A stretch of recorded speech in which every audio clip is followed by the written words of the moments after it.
Okey. Okey, Assalamualaikum warahmatullahi wabarakatuh. Ada siapa ni? Apa?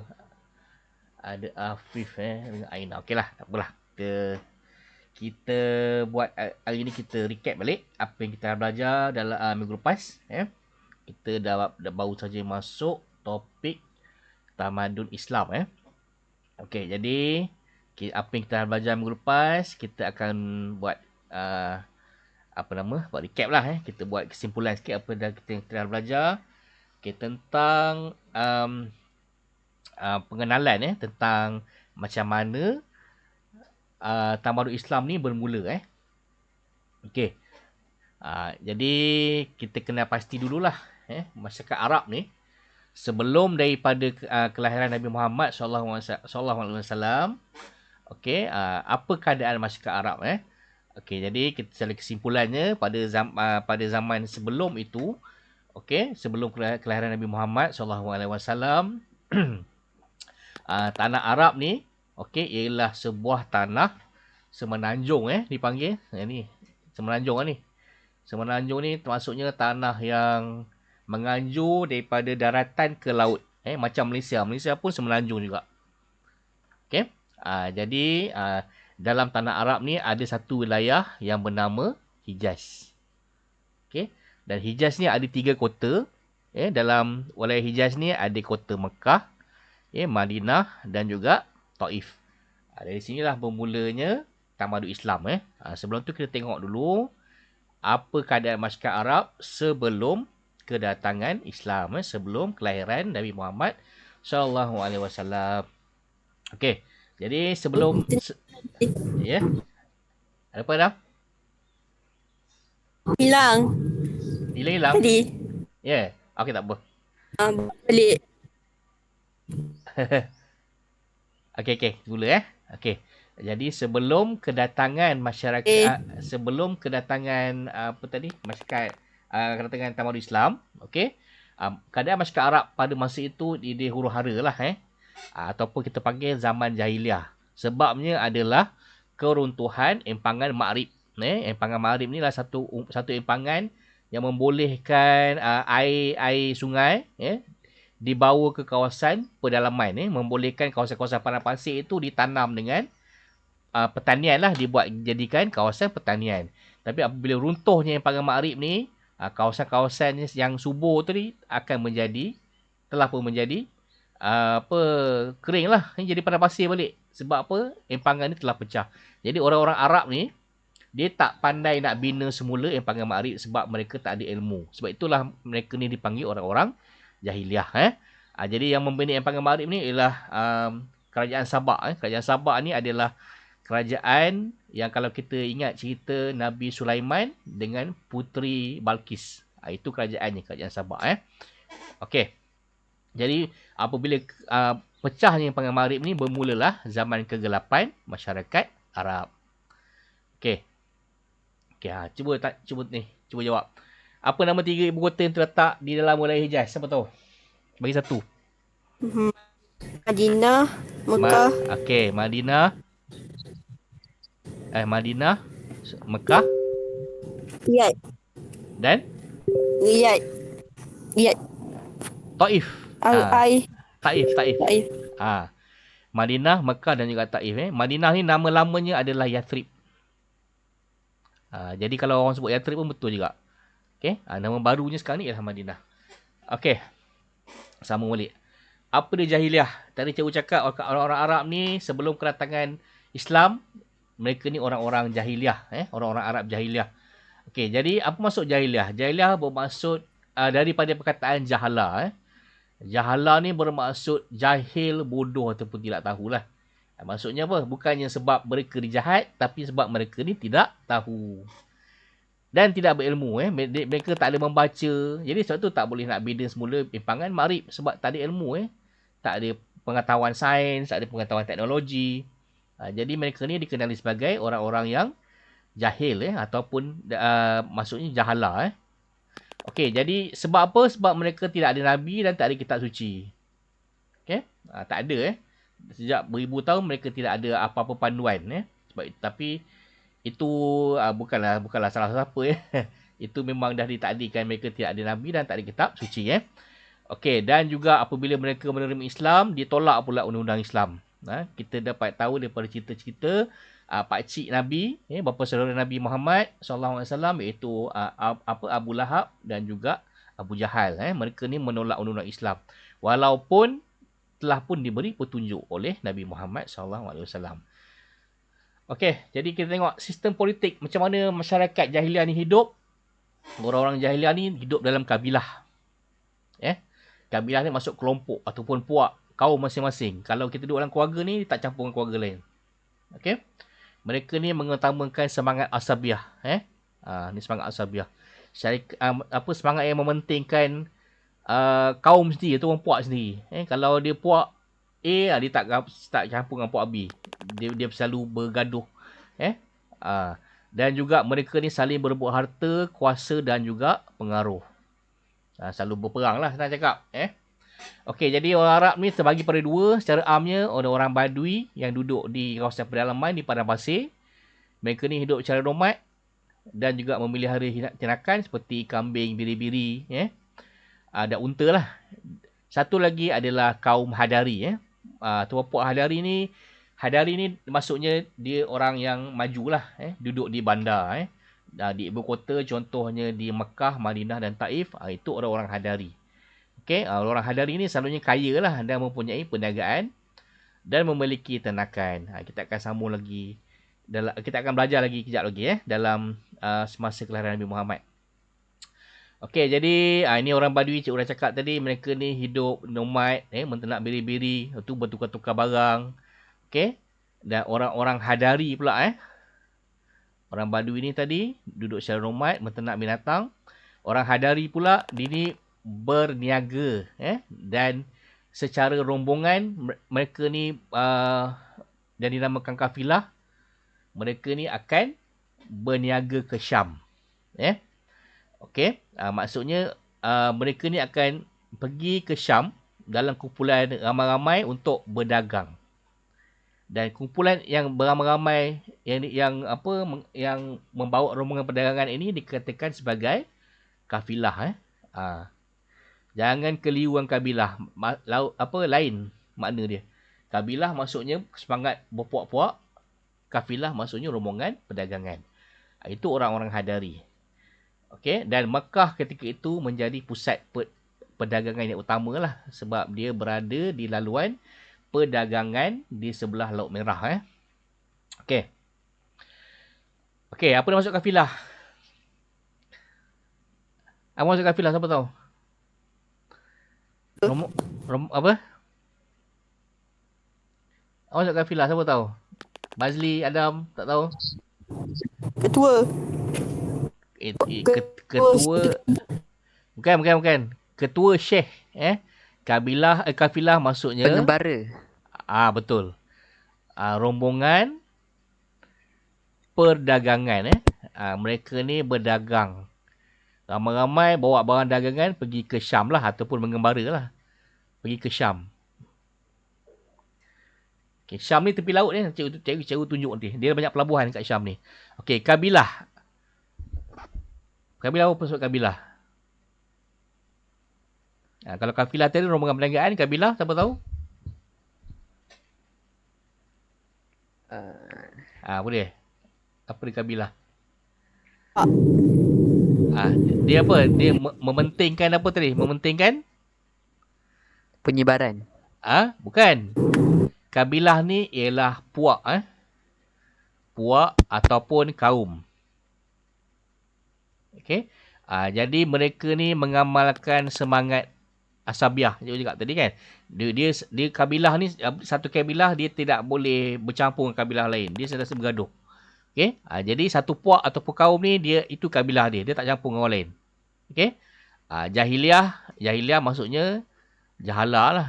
Perkataan jahala yang bermaksud bodoh. Ataupun tidak tahu. Okey, jangan keliru kafilah dan kabilah. Okey. Seterusnya, sistem masyarakat jahiliah ni, agama-agama dia. Orang jahiliah ni pertama sekali dia ada agama watani. dia menyembah nenek moyang dia, bala bahala, ada 380 bahala sekeliling Kaabah. Dia menyembah macam-macam lah, macam-macam dewa dia ada. Lepas tu ada orang Majusi, agama orang-orang Parsi yang menyembah api. Ada juga orang Yahudi yang membawa ajaran Nabi Musa. Orang-orang Nasrani yang membawa ajaran Nabi Isa, atau Kristian. Animisma yang menyembah alam, menyembah guru, kilat, api dan sebagainya. Dan juga golongan Hunafa. Golongan Hunafa ni adalah pengikut ataupun orang yang mengamalkan ajaran Nabi Ibrahim.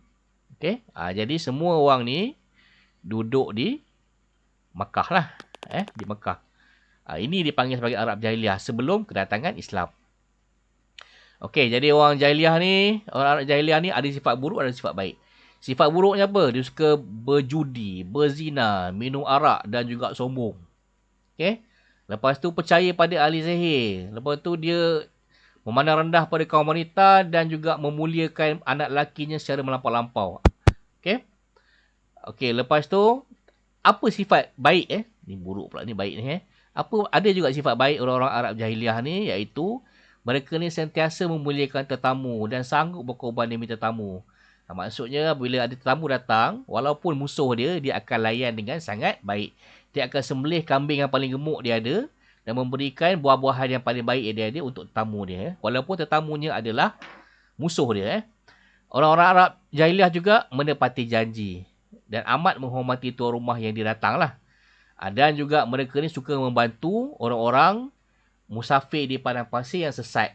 Dengan menyalakan api di kawasan tinggi supaya orang-orang yang sesat tadi dapat menentukan arah di tengah padang pasir. Kalau pergi padang pasir tak tahu mana depan mana belakang, semuanya padang pasir. Jadi kalau ada api orang tahu nak pergi mana. Itu sifat buruk dan sifat baik orang-orang Jahiliyah. Okey, takat ni ada soalan? Ada? Tak ada? Ada. Okay. Ada? Tak tanya? Tak ada? Okey, tak ada. Okey.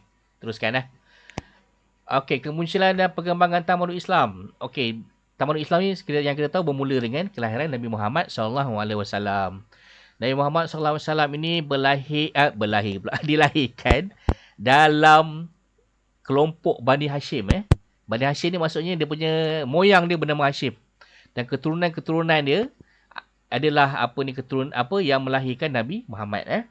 Okey, dan Bani Hashim ni pula daripada kelompok masyarakat Quraisy. Okey, maknanya dia asalnya, kalau orang-orang Quraisy ni, orang-orang Arab ni kan dia banyak berpuak-puak mengamalkan semangat asabiah, kabilah masing-masing. Okey, jadi kabilahnya adalah kabilah Quraisy. Bawah kabilah Quraisy ni ada keluarga Nabi Muhammad, iaitu Bani Hashim dengan pakcik-pakcik Nabi Muhammad lah. Lepas tu daripada Bani Hashim ni ada atuk Nabi Muhammad lah, iaitu Abdul Muttalib. Lepas tu ayah dia lah Abdullah sampai Nabi Muhammad lah. Ini dia punya kabilah dia punya susun galuh keturunan Nabi Muhammad. Itu dipanggil daripada Bani Hashim.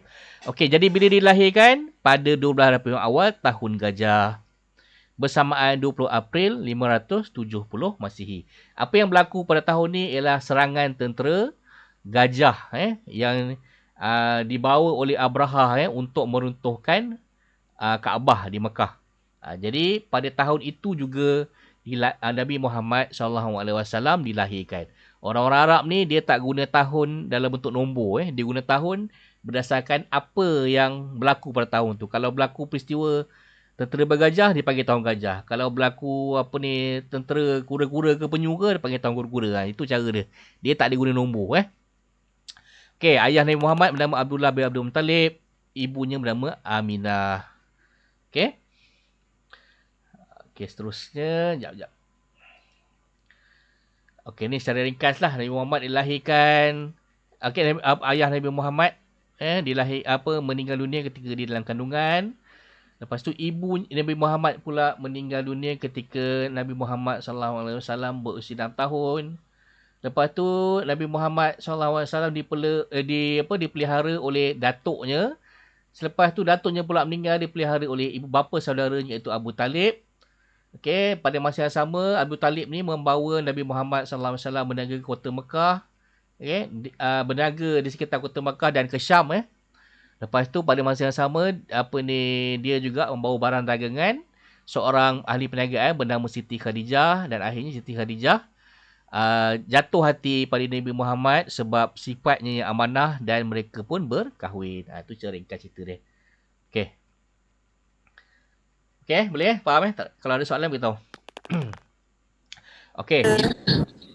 Okey, boleh teruskan. Okey, jadi apabila Nabi Muhammad berusia 40 tahun, maka tibalah wahyu yang pertama apabila Nabi Muhammad SAW dia bertahanus di Gua Hira. Nabi Muhammad telah pun menerima wahyu daripada Jibril. Maka turunlah ayat pertama iaitu Al-Alaq ayat 1 hingga 5 iaitu Iqra, yang bermaksud bacalah, bukan hafallah. Ada orang jawab hafallah minggu lepas tu. Okey, jawabnya Iqra maksud bacalah. Okey. Dan wahyu yang kedua pula dia turun tak lama selepas itu, maka turun ayat Al-Mudassir ayat 1 hingga 7. Okey. Ini wahyu yang pertama dan yang kedua. Okey, lepas tu Nabi Muhammad pun mula berdakwah. Okey. Nabi Muhammad berdakwah ada dua peringkat. Yang pertama secara rahsia. Nabi Muhammad SAW ni dia berdakwah pada ahli keluarga dia saja. Seperti isteri dia, sepupu dia iaitu Ali, hamba-hamba dan juga orang-orang yang terdekat. Okey, dia punya berdakwah Nabi Muhammad ni selama 3 tahun dilakukan secara rahsia. Okey, antara yang pertama meluk Islam adalah Siti Khadijah, Ali bin Abi Talib, Zaid bin Harithah, Abu Bakar As-Siddiq, sahabat baik baginda. Okey, dan juga Nabi Muhammad berdakwah di rumah Al-Arkam bin Abi Al-Arkam. Itu peringkat pertama selama 3 tahun. Okey, lepas tu Nabi Muhammad pun mendapat wahyu, mula berdakwah secara terang-terangan. Dan Nabi Muhammad pun berdakwah di Bukit Safa dengan ahli keluarga dia, dan ditentang oleh Abu Lahab, bapa saudara Nabi Muhammad SAW, dan seterusnya ditentang oleh masyarakat Quraisy. Okey, ni cerita ni belajar dalam pendidikan Islam ni, cik ulang balik je. Sama cerita dia. Sejarah Nabi Muhammad mana boleh berubah, sama cerita dia. Okey. Lepas dapat ditentang, adalah panjang cerita dia. Apa dia ditentang, ada macam-macam lah, macam-macam cabaran lah, termasuk dibaling dengan tai, dengan barang-barang yang tak elok, ditinggalkan di depan pintu rumah baginda. Okey, jadi Nabi Muhammad pun mendapat wahyu untuk berhijrah ke Madinah. Sampai di Madinah, rupa-rupanya penduduk di Madinah yang terdiri daripada dua kabilah, iaitu puak Aus dan Khazraj, telah pun bersedia menerima baginda. Okey, rupanya diorang ni lagi mahukan Islam berbanding dengan tempat Nabi Muhammad sendiri, iaitu di Mekah. Orang Arab ni memang dah bersedia untuk menerima kehadiran Nabi Muhammad. Okey, sampai di Madinah, Nabi Muhammad SAW pun diangkat menjadi pemimpin, dan baginda pun merangka piagam Madinah.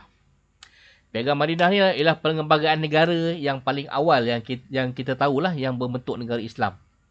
Sebab pada masa tu negara-negara lain tak ada buat perlembagaan macam ni pun. Nabi Muhammad lah yang pertama buat perlembagaan. Antara perlembagaan piagam Madinah ni adalah melindungi hak semua orang, termasuk orang-orang Islam, orang-orang kafir, dan juga orang-orang Yahudi dan Kristian. Semua orang sama saja. Okey, dengan ni maka terbentuklah sebuah negara Islam yang adil. Okey, dan negara Islam ni dibina atas 4 sifat terpuji, iaitu sidik, benar, amanah, boleh dipercayai, boleh disandarkanlah, jujur, dan juga tabligh, menyampaikan ajaran, dan juga fatanah, iaitu bijaksana. Jadi ingat 4 sifat terpuji Nabi Muhammad ini, iaitu sidik, amanah, tabligh, dan juga fatanah. Okey. Maka Islam pun mula berkembang lah lepas tu. Bila Nabi Muhammad SAW mula dah ada kerajaan Islam, lepas tu Makkah pun telah pun ditawan oleh baginda, dan Kaabah pun telah pun dibuang, semua berhala-berhala, semua 360 berhala di Kaabah tu telah pun dimusnahkan dan dijadikan sekarang ni lah menjadi tempat orang-orang Islam mengerjakan haji. Jadi mulalah berkembang Islam di wilayah sekitar dia. Okey, jadi kita tengok peta. Okey, dan juga cara Nabi Muhammad SAW yang berdakwah ialah dia bukannya sentiasa berperang. Dia akan hantar utusan dulu kepada negara-negara yang lain. Okey, kalau apa-apa berlaku, contohnya utusan tu dibunuh ke ataupun tak setuju ke ataupun nak tak nak terima ke, itu barulah pergi berperang. Okey, jadi Nabi Muhammad dia lebih mengutamakan diplomasi. Diplomasi maksudnya perbincangan lah. Okay, dan kalau kita tengok pada masa tu dunia Islam ni tersepit. Di sebelah barat ada Empire Rome. Besar Empire Rome ni. Di sebelah timur pula ada Empire Parsi. Dan juga ada Mesir dan Habasyah di sekitar dia. Mesir dan Habasyah ni tetap di Afrika. Jadi dalam masa beberapa puluh tahun saja, kedua-dua empire besar ni, iaitu Rom dan Parsi ini telah pun jatuh. Ini dia punya peta perkembangan dia. Okey, dalam masa beberapa ratus tahun, tak sampai 200 tahun pun Islam sudah dapat menjajah 1/3 dunia. Okey. Lepas tu sambung sikit lagi nak habis ni. Okey, habis lepas Nabi Muhammad wafat, maka pemimpin Islam pun digantikan oleh 4 orang Khalifah Ar-Rashidin, iaitu Abu Bakar, Umar, Uthman dan juga Ali. Mereka ni ialah sahabat-sahabat Nabi Muhammad SAW. Para sahabat dia. Okey, mula-mula sekali sebab Abu Bakar ni yang paling tua dan paling dipercayai, maka Abu Bakar pun dilantik menjadi khalifah yang pertama, iaitu kerja pertamanya adalah mengetuai peperangan Ar-Riddah. Maksudnya memerangi golongan-golongan yang murtad. Jadi apabila Nabi Muhammad SAW wafat, orang-orang yang masuk Islam dengan tak ikhlas tadi pun telah pun murtad dan tak nak bayar zakat. Maka Abu Bakar Siddiq pun telah memberikan pengajaran lah. Akhirnya lebih ramai orang memeluk Islam. Okay, selepas itu Abu Bakar Siddiq pun meninggal dunia, digantikan oleh Umar bin Al-Khattab. Umar bin Al-Khattab ni antara sahabat Nabi yang paling garang lah kalau nak ikut ceritanya. Okay, yang paling tegas di kalangan sahabat-sahabat Nabi. Memang sesuai menjadi khalifah yang kedua. Okay, di bawah pemerintahan Umar Al-Khattab ni,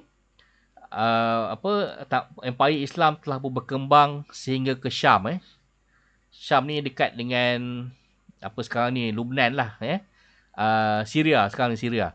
Okey, lepas tu sampai ke Iraq. Iraq ni sebelum ni di bawah jajahan Parsi, Empire Parsi, dan juga sampai ke Mesir. Mesir ni berada di Afrika.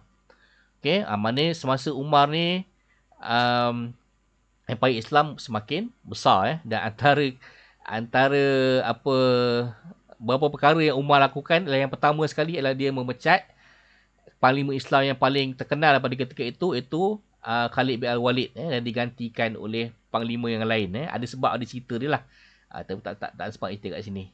Okay? Dan juga apabila Empire Islam semakin besar, Umar telah pun membagikan wilayah Islam kepada beberapa wilayah untuk memudahkan pentadbiran. Sebab apa? Tak semuanya dah tak boleh perintah secara berpusat lagi. Dia kena bahagi-bahagikan wilayah yang boleh diperintah oleh beberapa orang governor. Okey, tapi malangnya Umar bin Al-Khattab ni telah pun dibunuh lah. Telah pun dibunuh dan digantikan oleh sahabat Nabi ketiga, iaitu Uthman bin Affan. Uthman bin Affan ni ialah orang kaya. Orang yang tapi suka bersedekah. Lagi banyak dia sedekah, lagi kaya dia jadinya. Okey, ada banyak cerita tentang betapa murah hatinya Uthman bin Affan ni. Nanti kita carilah. Okey, jadi semasa Uthman ni kerajaan jajahannya semakin luas. Okey, dan juga kerajaan Parsi telah pun jatuh. Orang Parsi di sebelah timur telah pun jatuh, dan sebahagian kerajaan Rom di sebelah Laut Mediterranean ni, sebelah barat telah pun jatuh. Okey, jadi wilayah-wilayah yang semakin besar ini dilantik seorang governor untuk mentadbir lah. Jadi semakin besar wilayah Islam. Okay, sampai pada zaman Ali, ini zaman konflik sebab apa? Pengikut-pengikut Uthman ni dia tidak suka dengan Ali dan juga pengikut-pengikut Ali tak suka dengan Uthman. Jadi berlaku konflik lah. Jadi semasa ini tak banyak berlaku pengembangan empire, tapi kekal lah. Jadi Ali ni juga mati dibunuh. Okay, cerita je panjang lah ceritanya, tapi tak sempat cerita kat sini. Jadi ada lah konflik yang berlaku pada masa itu. Okay, seterusnya, uji diri anda. Susun khalifat Rashidin mengikut sunnah yang betul. Okay, mula-mula siapa? Siapa yang pertama sekali? Abu Bakar. Lepas tu? Umar. Lepas tu? Lepas tu? Lepas Umar? Uthman bin Affan. Akhir sekali? Ali bin Abi Talib. Bagus. Senang sangat. 4 je. Okey, lepas habis saja Ali bin Abi Talib meninggal dunia, maka naiklah kerajaan Bani Umayyah. Bani Umayyah ni diasaskan oleh seorang lagi sahabat Nabi yang bernama Muawiyah. Okay, pengikut-pengikut Muawiyah ini dia tidak suka kepada Ali. Jadi dia bergaduh lah. Sehingga berlakulah apabila Ali telah pun meninggal dunia, dibunuh. Berlaku pula konflik di antara Muawiyah dengan cucu Nabi Muhammad, iaitu Hasan dan Husin. Itu cerita dia panjang lagi lah. Tu macam-macam cerita. Akhirnya Husin mati dibunuh. Jadi berlaku konflik secara politik lah. Ini masalah politik bukan masalah agama. Jadi kita tak boleh cakap Muawiyah ni jahat ataupun Husin jahat, ke tak boleh cakap macam tu. Ini ialah masalah politik. Jadi daripada Muawiyah ni lah, apabila Muawiyah ni di hujung usia dia lantik anak dia yang bernama Yazid menjadi khalifah. Jadi bermulalah jawatan khalifah ini diwarisi secara keturunan. Bermula daripada Muawiyah ni. Muawiyah ni ialah daripada kabilah Umayyah. Jadi daripada bermulalah kerajaan Bani Umayyah yang memerintah dunia Islam pada ketika itu. Dan Bani Umayyah ni berpusat di Damsyik. Damsyik ni sekarang ni Damascus di Syria. Tapi dijatuhkan oleh kerajaan Bani Abbasiyah. Abbasiyah ni adalah keturunan bapa saudara kepada Nabi, iaitu Abbas. Lepas tu ke Damsyik dia orang punya tu. Dia itulah dia tak nak berpusat di Mekah lah. Sebab apa? Ada macam-macam cerita. Kan dia ada konflik dengan Ali, dengan keturunan Ali tadi kan. Jadi dia pindahkan pusat dia lah ke Damsyik. Lagipun Damsyik ni dekat dengan pelabuhan. Senang untuk dia urusan-urusan perniagaan ke cukai ke senang. Sebab Damsyik ni dekat dengan pelabuhan. Dan juga Damsyik ni sekarang ni Syria lah. Syria. Bandar yang di laut Mediterranean. Okey. Apabila dijatuhkan oleh kerajaan Bani Abbasiyah, keturunannya yang bernama Abdul Rahman telah pun lari ke Córdoba di Spanyol. Jadi Bani Umayyah tadi tak jatuh. Dia tukar pusat ke Spanyol pula. Ada apa? Kerajaan? Tak mendengar lah, Dam. Tak apa dengar. Okey, nak baca teruskan. Okey, jadi dia berpusat di Córdoba, Spanyol. Jadi Bani Umayyah ni dia tak jatuh. Dia cuma bertukar pusat saja ke Spanyol. Okey. Jadi pada masa ini Islam makin berkembang lah. Sehingga ke China. Okey. Lepas tu cikgu cakap tadi, kerajaan Bani Umayyah tu telah pun jatuhkan oleh kerajaan Bani Abbasiyah. Kerajaan Bani Abbasiyah ni daripada keturunan Abbas. Abbas ni adalah bapa saudara Nabi. Jadi yang kerajaan Abbasiyah ni anak cucu dia lah. Bapa saudara Nabi. Okey, jadi kerajaan Bani Abbasiyah ni apabila dia telah pun mengambil alih tampuk pemerintahan, mereka telah pun berpindah pusatnya ke Baghdad pula. Baghdad ni terletak di Iraq. Daripada Mekah, daripada Madinah berpindah ke Damascus di Syria, dan juga lepas pada zaman Bani Abbasiyah dipindah pula ke Baghdad. Okey, dan pada zaman inilah ilmu-ilmu Islam mula berkembang. Macam cikgu cakap minggu lepas, ada perpustakaan yang paling besar dibina di Baghdad tapi telah dimusnahkan oleh orang-orang Mongol. Okey, jadi apabila kerajaan ini telah jatuh, wujud pula kerajaan Turki Uthmaniyah. Orang Turki ni bukan orang Arab Ini bukan orang Arab. Orang Turki ni ialah orang-orang yang satu keturunan dengan orang-orang Mongol tadi. Tapi mereka telah memeluk Islam. Okey, daripada kerajaan Turki ni lah. Salah seorangnya bernama Uthman. Okey, orang Uthman ini telah pun anak cucunya telah pun menjajah di seluruh kawasan Asia kecil sehingga ke Eropah dan sehingga sekali menjadi sebuah negara iaitu Turki dan mereka ni berpusat di Anatolia Okey, dan juga dia punya kuasa pengaruh dia sehingga ke alam Melayu. Okey, yang ni cerita salah seorang daripada tokohnya adalah Muhammad Al-Fatih. Muhammad Al-Fatih ni adalah Sultan Turki yang pertama sekali menjatuhkan Rom di Byzantine. 600 tahun selepas kelahiran Nabi Muhammad. Okey, maka dengan itu jatuhlah kerajaan yang paling kuat di dunia ketika itu itu kerajaan Rom. Okey, jadi ini dia punya jajahan dia. Okey, kamu tengok Islam dibawa sampai ke Sepanyol di Eropah. Tapi nak pergi ke atas tak boleh pasal dah tak cukup dah susah dah sebab dah tak cukup orang dah. Okay, jadi ini sampai paling barat sampai ke Sepanyol dan sebelah timur jajahannya sampai ke India Ini Kabul ni dah masuk India dah. Ini dah India dah. India. Okey, itu je. Ada soalan? Nak dapat tanya? Adam? Tak ada. Tak ada. Okey, jadi itu saja kita dah belajar. Okey, sikit lagi. Okey, ni Nabi Muhammad mula-mula. Nabi Muhammad. Okey, lepas pada tu pemerintah oleh Khalifah Ar-Rashidin, Khalifah yang diberi petunjuk yang dibimbing Khalifah Ar-Rashidin. Okey. Lepas pada Khalifah Ar-Rashidin, kerajaan Umayyah. Selepas pada tu kerajaan Abbasiyah. Akhir sekali barulah kerajaan Turki. Turki Uthmaniyah. Ini ialah kerajaan-kerajaan Islam. Okey, ini semua ni adalah orang Arab. Ini orang Uthmaniyah ni adalah orang-orang Turki. Okey, tu je. Nanti minggu depan kita sambung ketokohan Nabi Muhammad sallallahu alaihi wasallam.